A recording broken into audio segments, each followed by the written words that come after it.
Big Boss Malayalam season 6 live അപ്ഡേറ്റ്സിലേക്ക് പോകാം. അപ്പോൾ ഇന്നലെ രാത്രി നമ്മുടെ ഋഷി ഇങ്ങനെ അതിൽ നടന്നു പോവുക. ജാസ്മിൻ ജയിലുണ്ടല്ലോ.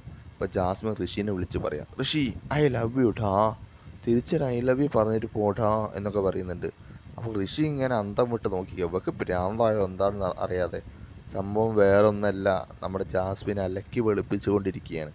അതായത് ഫ്യൂച്ചറിൽ ഇനി എന്തെങ്കിലും ജാസ്മിൻ ഗബ്രി പ്രശ്നം വരുമ്പോൾ അത് തിരിച്ച് വീട്ടിൽ പോകണ്ടേ, നാട്ടിൽ പോകണ്ടേ.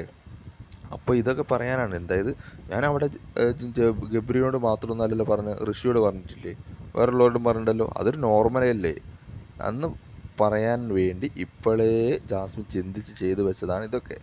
ജാസ്മിൻ കൊള്ളാം, നല്ല ഗെയിം പ്ലാനാണ്, എങ്ങനെ എന്തൊക്കെ ചെയ്യണമെന്ന് കൃത്യമായിട്ട് അറിയാം. ഇതൊന്നും അറിയാതെ ഋഷി ഇങ്ങനെ വണ്ടറടിച്ച് നിൽക്കുക, ഇതെന്താ സംഭവം എന്നറിയാൻ വേണ്ടിയിട്ട്. അപ്പോൾ ജാസ്മിൻ ഇത് ചെയ്ത് ഋഷിയോടുള്ള സ്നേഹം കൊണ്ടൊന്നല്ല, അല്ലാതെ തൻ്റെ ഭാഗം അലക്കി വെളുപ്പിക്കാൻ, നോർമലൈസ് ചെയ്യാൻ, താനിങ്ങനെ എല്ലാവരോടും പറയാറുണ്ട് എന്ന് വരുത്തി തീർക്കാൻ വേണ്ടി കൃത്യമായി ചിന്തിച്ച് ചെയ്തതാണ് ജാസ്മിൻ.